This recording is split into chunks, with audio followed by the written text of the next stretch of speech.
Bular vatan uchun vatandan ayrilib, eng oxirida yot tuproqlarda yetishga majbur bo'ldi. Mushu qahramonlarimizning, inqilobchilarimizning ro'yi albatta bizga madad, tasalli bo'ladi deb o'ylayman. Bu jangovar o'g'lonlari sog'an bu bu asosida 80 yildan keyinmi Uyg'urlar o'zlarining chet eldagi hurlik uchun bosgan qadamlarini, kurashlarini davomlashtiryapti.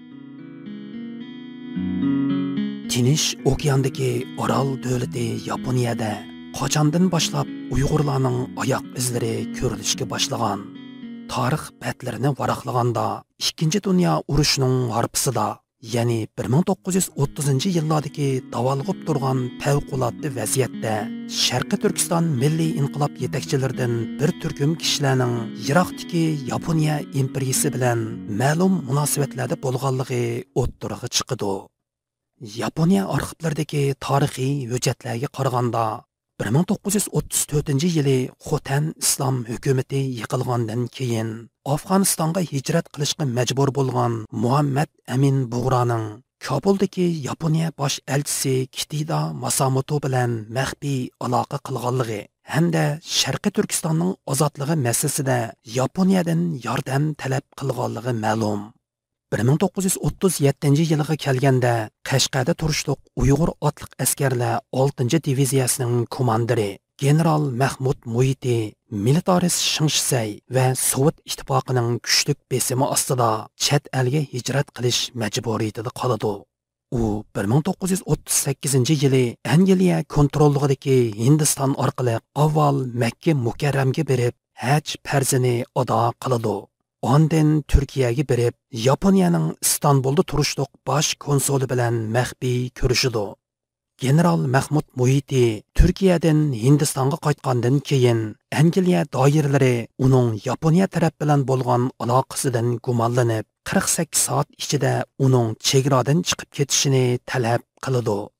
Shunda qilib, General Mahmud Muiti, akisi Musul Hoji Muiti, sepdoshlaridan To'xtabay Turdizoda, Boy Azizi, Muhammad Amin Islomiy qatorliq kishilar bilan billa Hindistondan ayrilib 1939-yili 4-oyda Yaponiyaning Kobe portidan quruqlikka chiqdi.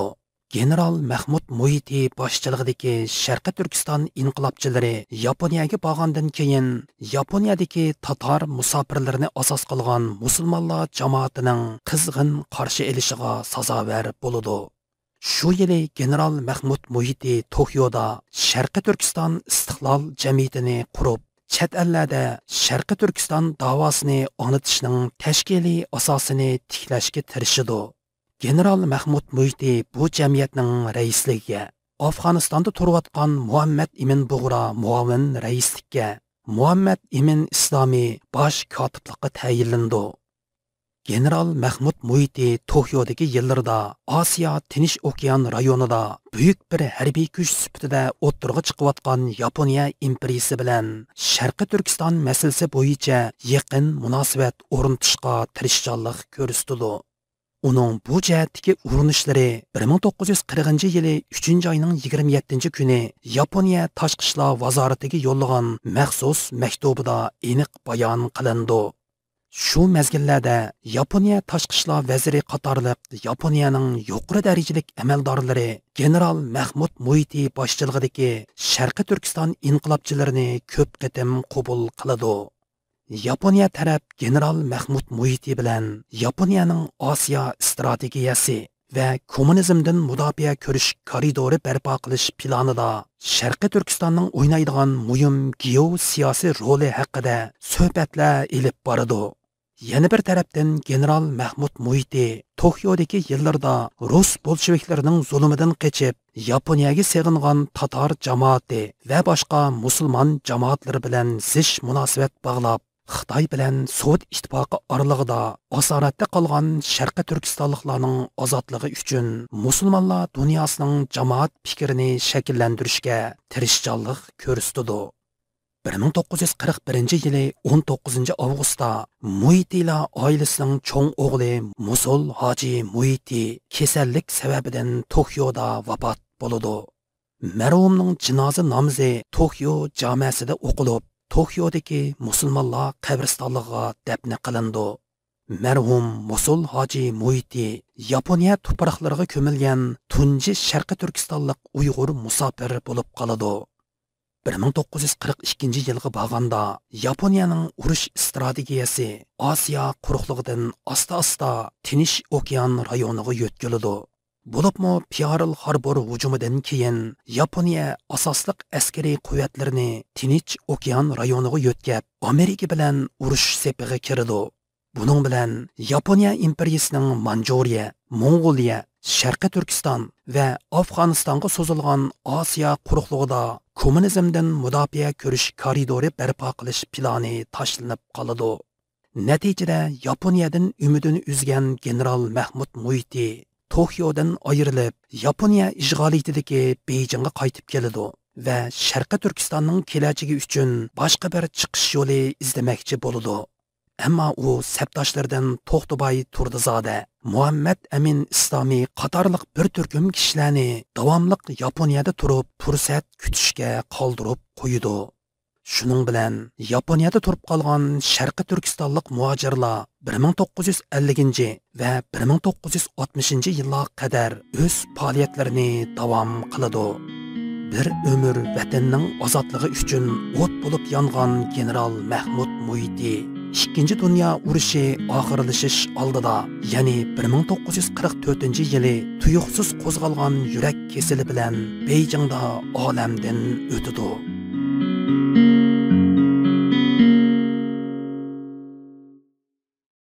Hurmatli ko'rmanlar, biz hozir Yaponiyaning Tokio shahrida. Biz Tokio shahriga kelgan tunji kuni Tokioning ichidagi go'zal bir o'rmonlikqa joylashgan pinhon bir qabristonlikka yetib keldik. Bu qabristonlikda Uyg'urlarning 30-yillardagi hurlik kurashlarida bedel to'lagan jini va mollarini sarf qilgan bir oilaning a'zosi yotgan bu qabristonlikda shu oilaga tava bo'lgan mashhur bir zot bu yerda ko'milgan. Bu zotning ismi va kimligi haqida shu sohada yaxshi tadqiqotlarni olib borgan Asas Sulaymon afandi bilan birlikda turibmiz. Bu zotningki kimligi va to'lagan badallari va u oilaning qisqacha tarixi haqida Asas Sulaymonninki o'zining baholarini anglab o'tamiz. Bu qabristonda yotgan Mosul Muhiti ekanligini bilib o'tamiz. Siz oldi bilan mushu shaxs tava bo'lgan Muhitilar oilasi haqida ma'lum bir tushunchlarni berib o'tgan bo'lsangiz, bu oila qanday oila? Rahmat. Muhitilar jamiyati 19-asrning oxiridan 20-asrning boshlarigacha bo'lgan jarayonda Sharqi Turkistonning mushu Turpan rayonidan chiqqan, xuddi bizning Musobaylar jamiyatiga o'xshash eng iqtisodiy jihatdan ko'tarilgan, ta'sir doirasi cho'ng jamiyatlarning biri. Hamda Muhitilar jamiyatining oilasidan 4 nafar muhim bir shaxs yetilib chiqqan. Ularning eng cho'ngi Mosul Muhiti, undan keyin Maqsud Muhiti, undan keyin Mahmud Muhiti, yana general Mahmud Muhiti, eng kichik o'g'il Gosul Muhiti. Rahmat sizga. Unda bu Mosul Muhiti qanday qilib Yaponiyaga kelib qoldi? Mushaqqat azroq bir tushuncha berib o'tgan bo'lsangiz. Albatta, boy deganimizdek 20-asrning 30-yiliga kelganda vatanda, ya'ni Sharqi Turkiston milliy inqilobi bo'lib o'tdi. Bu inqilobning beshida Xo'janiyaz hoji bilan bu Muhitilar jamiyatidan chiqqan Maqsud Muhiti boshchilik qildi shu Qumul Turpan taraflaridagi inqiloblarga. Keyin Maqsud Muhiti Turpanning Lükchun degan joyidagi shu urushda qurbon bo'ladi. Qurbon bo'lgandan keyin Maqsud Muhitining inisi Mahmud Muhiti mushu qo'zg'olonchilarning rahbari sargardi sifatida tunilib 1934-yilga kelganda bu inqilob mag'lub bo'lgan bo'ldi. Ammo bu inqilobning natijasida Mahmud Muhitining boshchiligida mushu Uyg'ur askarlar 6-diviziya bo'lib uyushib Qashqarda turishliq Uyg'ur otliq askarlar 6-diviziyasi tashkillandi. Mahmud Muhiti generallik sifati bilan mushu 6-diviziyaning komandiri bo'ldi, toki 37-yilgacha Qashqarda turdi. Ammo 37-yilga kelgan vaqtda militarist Shingsayning shundaqla Sovet ittifoqining besim bilan Qashqarda turish mumkinchiligi qolmaganligi uchun general Mahmud Muhiti vatan uchun vatandan ayrilishga majbur bo'ldi. Dastlabda Hindistonga bordi, undan keyin hajga berib musulmonlar dunyosiga bordi, Turkiyaga bordi. Eng oxirida shu vaqtda Osiyoda bu Yaponiyaning buyuk Osiyo strategiyasi o'ttirg'i chiqib Xitoyga askar ko'rgizdi. Orqadan ishki Mongol bizning Sharqi Turkiston taraflarida bu yerdagi milliy inqiloblarni qo'llash bu strategiyasi o'ttirib chiqdi. Buning bilan Hindiston turayotgan general Mahmud Muiti 39-yili aksi Mosul Muiti bilan birga Yaponiyaga kelib, Yaponiyada Sharq Turkiston istiqlol jamiyatini qurdi va bu yerda hurlik uchun Uyg'urlarning chet eldagi davosini boshlaydi. Afsuski 1941-yil kelganda Mosul Hajim, ya'ni Muitilar jamiyatining eng chong o'g'li bo'lgan Mosul Muiti Tokioda kasal sababidan vafot bo'ldi. Mana ko'ryapmiz, Mosul Hajim Muitining qabrisi shu Tokiodagi bu qabrida. Yani bu yer qaraydigan bo'lsak, Sharqiy Turkiston Turpan qishlog'idan bo'lib deb yozilgan. Demak, buning bu qabr teshig'imi Sharqiy Turkiston deb yozilgan ekan. Bu adamning diqqatini bekjalib qildigan bir so'zlar ekan bu. Bularning shunchalik yiroq yo'llarni yiroq ko'rmay, dengiz atlab, qita atlab, mushdaq bir yot yurtlarda, hatto o'zlarining tillaridan hech qanday birlik kelmaydigan, din jihatdan o'xshamaydigan bir yurtlarda mushdaq bir hijrat qilishi, bu yerda yo'l izlashi, buningdan biz nimalarni ko'rib olamiz? Albatta, hamda 20-asrdagi Uyg'urlarning shu siyosiy tarixida Maqsud Muiti, Mahmud Muiti qatorliq bizning bir davr inqilobchilarimizning bir shonliq tarixi qolib qoldi. Mana ko'ryapmiz, Mosul Muitining qabrisi mush Tokioda qolib qoldi. Bular vatan uchun vatandan ayrilib, eng oxirida yot tuproqlarda yetishga majbur bo'ldi. Demak, buning o'zi Uyg'urlarning tarixdan bu yanqi hurlik uchun to'lagan badallari uzluksiz bo'ldi, kurashdan hargiz voz kechmadi, nurg'unlarning qabrlari yot tuproqlarda qoldi. Buning o'zi bugungi kunda bizning vatandagi necha million odam lagerda yetayotgan, hurlik uchun badal to'layotgan shunday sharoitda mushu qahramonlarimizning, inqilobchilarimizning ro'yi albatta bizga madad, tasalli bo'ladi deb o'ylayman. Demak, Abdurahmon Kuri o'zining iznamli she'r yozgandek, qaldi nini arslanlar dash cho'llarda qabrsiz. Demak, mayli qanday yo'ldagi badal bo'lsin, badal sizningcha bekor ketmaydigandek to'ylamsiz, qanday to'yildi? Shundoq, albatta shundoq. Bu Tokiodagi eng chong qadimiy qabristonliklarning biri. Bu qabristonliklarda o'z davrida shu Rossiyadagi Tatariston, ya'ni Tatar qarindoshlar ichidan kelgan nurg'un mujohidlarning qabrlari mush qabristonlikda yetyotdi. Uningdan boshqa Osmonli sultonligi va keyingi Turkiyadan kelgan turk qarindoshlarning qabrisi bor ekan. Shularning ichida 20-asrning 30-40 yillarda hurlik, erkinlik uchun kurashgan Muitilar jamiyatiniki jangovar o'g'lonlardan biri bo'lgan Muit Hoji Mosul Hojining qabrisimi bu qabristonlikda turibdi. Hamda Muitilar jamiyati 20-asrdagi mushu Uyg'urlarning erkinlik yo'lida o'zining hayotini bag'ishlagan muhim bir jamiyatlarningki birisi. Bu jamiyatdan chiqqan Maqsud Muiti, Mosul Muiti, Mahmud Muiti va Gosul Muiti qatorliq 4 nafar qarindosh 20-asrdagi Uyg'urlarning erkinlik, ozodlik uchun badal to'lagan, hayotini taqdim qilgan o'g'lonlarimizning birisi. Mosul Muiti ikisi Mahmud Muiti, yana general Mahmud Muiti bilan 1939-yili Tokioga kelgan. Tokioda Sharqiy Turkiston istiqlol jamiyatini qurib, shu vaqtdagi Uyg'urlarning vatan davosi uchun Yaponiyada bir yangi sahifa ochgan. Bular Yaponiyaning shu vaqtdagi davlat hokimiyat o'rinlari bilan so'zlashib, diplomatik jihatdan va boshqa jihatlardan nurg'un bir kelishimlarni tuzgan. Bu tarix tadqiq qilinyapti. Afsuski, Mosul Hoji kasal sababidan 1941-yili Tokioda vafot bo'lgan. Vafot bo'lgandan keyin bu qabristonlikqa qo'yilgan Mosul Muiti.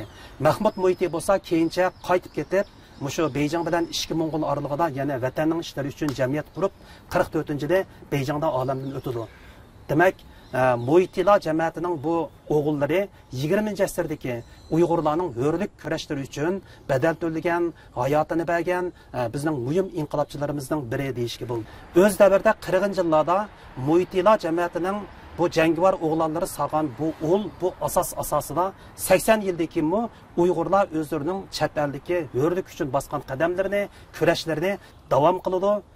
İlgirkiler baskan yollarda ular sağan ul asasida mana bugün mü Uygurlar özünün kurashlarini davomlashtiryapti. Demek öz xalq uchun to'langan har qanday bir bedelninki muayyan şekilde onun bir neticesi buldu demekçi biz. Şunu ko'ryapmiz bunu bu yerda. Shundoq.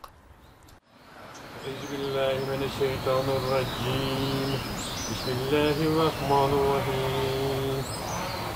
الحمد لله الحمد لله رب العالمين